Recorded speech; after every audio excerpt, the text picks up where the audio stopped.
What goes on, guys? We're back here again with another review, and today we're going to be taking a look at the brand new-ish Star Wars The Black Series Darth Maul Sith Apprentice from the Lucasfilm 50th anniversary series, I guess. Now I've been looking forever for this guy. I ordered Jackson, which I have a review for him up on my channel if you guys were interested in watching that. I ordered him off GameStop a while ago. It seemed like GameStop had these guys in stock before anybody else. And for some reason, I ordered Jackson, but I didn't order Darth Maul, which is weird because I still had to pay for shipping. But if it was over $35 shipping, it would have been 2-day and free. But whatever, I ordered Jackson before I ordered Darth Maul is the moral of the story. And I kind of regret that. I haven't been able to find him anywhere. And luckily, I was able to go to a local comic book store, and he was sitting there, so I picked him up for probably cheaper than what GameStop had, which is kind of surprising, but yeah, so very happy to have this. But going in and taking a closer look at the packaging here, this is awesome. Like, that art is so cool. It almost makes me want to cut the box open, but I like to keep my boxes. But it almost makes me want to cut that out and hang that up on a wall. On here it says Darth Maul Sith Apprentice, and then got that awesome pose of Darth Maul. He doesn't come with the gloves, and they didn't. We'll get into that in the figure, but this seems to be two different looks for him. But that's so cool. Still, Star Wars Black Series. On the back, here's a cool little timeline of all the Star Wars, pretty much everything, which I think is really interesting. Oh, well, this is actually, it seems as though this is a timeline of when the movies came out. Yeah, a timeline of when the movies came out. Which is kind of cool. I kind of wish it was a sequence of when you should watch the movies, an actual timeline, but whatever. There's no read-up on the back. It's on the inside. So here's more art of Darth Maul from the book. Again, rocking the gloves that he doesn't come with, but I'm a little torn on if I wanted the gloves or not. That looks pretty awesome. Really got to say that artwork looks really good. Sorry for the glare. Then opening them up, you can see him in the package. You got that awesome pose of him right there. And then if you wanted to have a read-up, there you go. Pause if you'd like to read that. And then here's the barcode if anybody needs that, if that would help anybody. But yeah, this guy's packaging looks almost as cool as the figure does. But without further ado, let's go ahead and crack this guy open. So taking Maul out of the packaging and attempting to get him into this pose. Actually, it looks like the left hand should be under, but he's really cool. I have a few gripes with him. Not super major gripes, but things that I feel like I definitely should mention for the figure. First off, the hands are completely inaccurate. They're supposed to have black lines on the top, and his palms are supposed to be black, as you can see in this picture. If you look on the picture, the bottoms of his hands are supposed to be black, and he's supposed to have lines that continue from his arm all the way down to his hand. But for some reason, Hasbro decided not to do that. I think it's because Hasbro gets lazy with their paint, but maybe that's an unpopular opinion. I'm not sure, but I feel like Hasbro tends to get really lazy with their paint apps.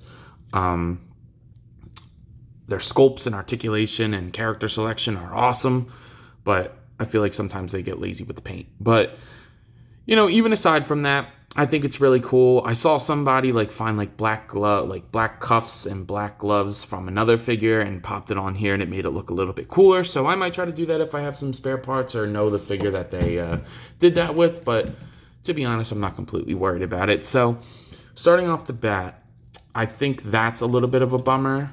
And I think the other thing that's a little bit of a bummer is I don't like the legs that they used, but we'll get to that in a second. So taking a look at something I do like, I think this head sculpt turned out really cool. People are calling it ugly, but Darth Maul is kind of ugly, so I'm okay with him being kind of ugly.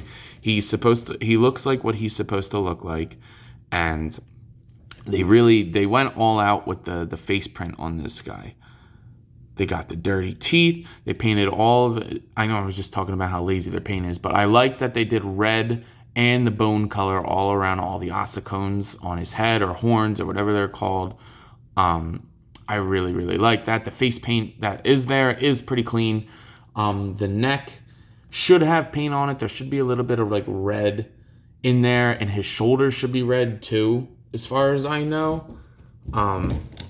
Sorry, I just keep looking at it. Yeah, the shoulders should be red, and there should be like a little splotch of like red on his neck on the inside of like the trachea, like right there. So, whatever. It's not that big a deal. I'm more upset about the hands, but going down to the arms, the paint on the arms is really nice. Those two lines there are the ones that should have continued to his hand. I'm really not sure why they didn't paint the top of his hand. Painting the inside of his hand black, I could see that being a little bit of an issue, but painting two tiny little lines on the top of his hand, I don't really see the problem there. Going into the body here, it's all black on the sides, which is accurate. I do have to acknowledge that they painted the back, which is really nice. I'm cool with that. You get a nice glossy belt, which I like that. Kind of gives the like effect of like a more plastery kind of thing rather than cloth. And then you get the matte finish and texture of the cloth itself with all these little bands, which is reuse from the previous Darth Mauls. I forget what movie that's from. Please don't slander me, Star Wars fans, but I forget what movie it's from. If you remember, please feel free to let me know. I think it's from episode 2 or I think it's from episode 3. Episode 3 Darth Maul. Again, please correct me if I'm wrong, but I don't really like these legs. The proportions are really weird on it. Like, I'm gonna try to lift up all of his stuff here. Get his arms out of the way. The proportions are really weird. The femur, like the thigh, should be longer than the calf, but not by that much. Like the calf, there's barely any calf on this guy. It's just the boot. Like this knee joint should be brought up a little bit more. And I'm cool with the single jointed knees on the Star Wars figures with the baggy pants. I think it makes it look a lot cleaner. Like that to me is pretty ugly. I understand with the double joint there's not much else they could do, but yeah, I just don't like the legs on these. And the other thing is they don't move in all the way. Like if you want them like that, they don't do that. They come back out. They just come out. So I'm not cool with that neither. The legs on this guy are kind of whack, not gonna lie. But whatever. The boots look nice for what they are. I like the glossy finish and the texture on the boots. No buckles are painted, but I'm honestly not too worried about that. But yeah, so he looks cool from like the waist up. I think it's missing a little bit of paint, but for the most part, I really like the sculpt. And I'm cool with these single jointed elbows. I would like to see them reuse this for other figures. I'm not sure who exactly, but some people were saying like a Luke. I think this is a little too buff for Luke, but you never know until I see it. So I think it looks cool. But yeah, so let's go ahead and take a look at his only accessory. So Darth Maul only comes with his saber. I think the hilt's a little long on this. Like, it should be longer than the average Jedi, but maybe it's not. I don't know. Actually, I think it's actually pretty accurate now that I'm looking at it. It does split in two, but Darth Maul really doesn't do that, so it's just a feature of the Black Series. I like that the red's punched in on these buttons here, and then, as always, you can take the sabers off. Just be careful. Mine were a little tight. I think it was this side. It was a little tight, so, you don't want to strip that peg or break that peg in there. So I would just be a little bit more cautious with doing that, but it is doable. So yeah, I think the saber looks good. I like the translucent red on the blades. And the weird thing is like, it's hard to get in his hand kinda, but then like he kind of has like a loose fit with it. Because he's supposed to be right-handed, I believe, because he usually wields it with his right hand. So it fits better in his left than his right, but it's honestly not that big a deal. I'm probably going to pose him with whatever fits better in the shelf so he doesn't knock everybody else over. So I don't really mind about that. I think that looks pretty cool. So yeah, the saber's a nice touch. I'm going to be honest with you, I didn't read this book that this comic that this is taking from, so I'm not sure if there's anything else he should have came with. If you guys read it and you think he's missing something, let me know. I'd really like to know what else he should have came with. But for me, this is all I need Darth Maul to have. So let's go ahead and take a look at Mr. Maul's articulation. So taking a look at Darth Maul's articulation, The pointy head is going to move upwards that much using the head joint and the neck joint. So not a crazy amount, but not bad. He'll look down all the way, so I like that. He pivots side to side there, so that looks good, and then it rocks all around and swivels. The neck joint is a nice touch. I wish it would look up a little bit more, but everything else is like perfect on that. Looks good in all positions, so I like that. That's really cool. Shoulders move upwards that much. Down, rotate 360. You do have a little bit of a butterfly joint in there. It really doesn't afford much, and it doesn't go up and down too. It only goes side to side, so it really doesn't do much, but it's better than not there, I guess. Single jointed elbows move way past 90, so I'm okay with that. They look nicer, and they can afford the range, so I like that. Down all the way. You swivel and horizontal hinge. Vertical hinges on the blade-wielding hands, please, Hasbro. First, you don't paint them, then you make them loose to hold the saber, then you don't give them the right hinge. Come on now, the hands on this guy are all kinds of effed up. But whatever.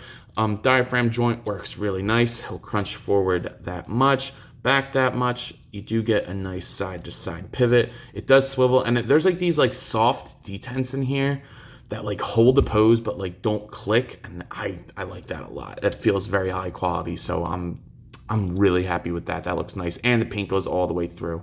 That I can appreciate. Yeah, so it rocks all the way around. No waist swivel because you get that swivel up here. The hips only move outwards that much, so you can't get like a Darth Maul split. He'll kick forward that much, back not so much. Tight upper thigh cut, double jointed knees. Only go in about that much. So a single joint could do that. At the point of a double joint is to get like crazy range. But if you're not going to give the double joint crazy range, then why do it? So whatever. No swivel at the boot. You do get a pivot. It goes down and up all the way. They're a little loose, but not crazy. So yeah, I think the articulation is decent on this guy. Again, from the waist up, I like it. I'm a little upset about the hands not having a horizontal hinge, and the feet are a little loose, and the legs are just all types of weird, but I think for the most part, it's pretty good. So yeah, I don't have too many complaints. Just a vertical hinge on the hands is the big thing. So it's that time of the video where I know you guys are asking yourselves, yo, Ant, what do you think of this figure? And I gotta say, I'm pretty torn. On one hand, I'm happy to finally have Darth Maul in my collection. I don't have any of the other ones. That's why I wasn't like completely familiar with what movie they based it off of.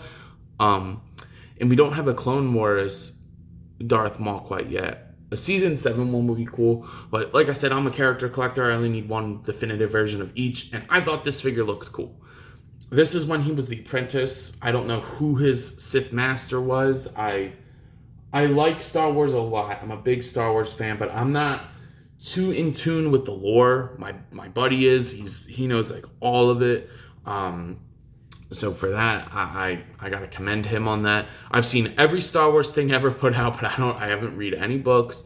I don't read like the Wikipedia things and things like that. So there's little details here and there that I'm not sure about, but I think this figure, for what it is, it's cool. I think he looked awesome, and he's the best looking Darth Maul overall for me, personally, because I like him with the tattoos out. It reminds me of the Clone Wars when he goes back to the planet that he was born on, and he gets Savage oppressed, and like they kind of like fight a little bit, and I like that. That is cool. I'm very happy with that episode, and it reminds me of that. So yeah, but other than that, I wish the hinges on the hands were vertical to move up and down, as all weapon-wielding hands should be. I think the legs are really whack. The proportions are not good. And I wish it was a single joint to look a little bit nicer, because the double joints don't even afford that much range to begin with. But from the torso up, I really like it. The blade is really nice. I like the more saturated red than the more faded, like translucent red, just to, because I'm not always going to have a light behind it. So, but if I was to rate this figure, I'd probably give him like a 6, a 7 out of 10, 6 or 7 out of 10. Because it's not like terrible. I've still been playing with it nonstop, and the diaphragm joint makes this guy a lot of fun. But he's not nearly as good as he could have been, in my opinion. And I'll leave it on that. So, If you guys haven't already, please be sure to like the video. Please comment on the video. Let me know about anything that I got wrong or any questions that I had across the video. Feel free to let me know about them in the comments. I would really appreciate that. I like learning new things. And let me know what you guys think about this figure. Do you have it? Are you planning on getting it? Are you happy with what it should be? Are you unsatisfied? Let me know. Subscribe to the channel if you haven't. My goal is to get to 100 subscribers by the end of the year, and I'm considering doing a giveaway if we do so. So I'll announce that more as more subscribers get closer. But if we can get to 100 by the end of the year, that would be awesome. Let me know if you guys would be interested in that. If you guys are continuous watchers, I don't know how many continuous watchers I have at this point, but it'd be really cool to start a little following. I'd love to do live streams in the future. I have a lot of stuff planned. So with that, I think that's all I got for today. So I'll see you guys later. Peace.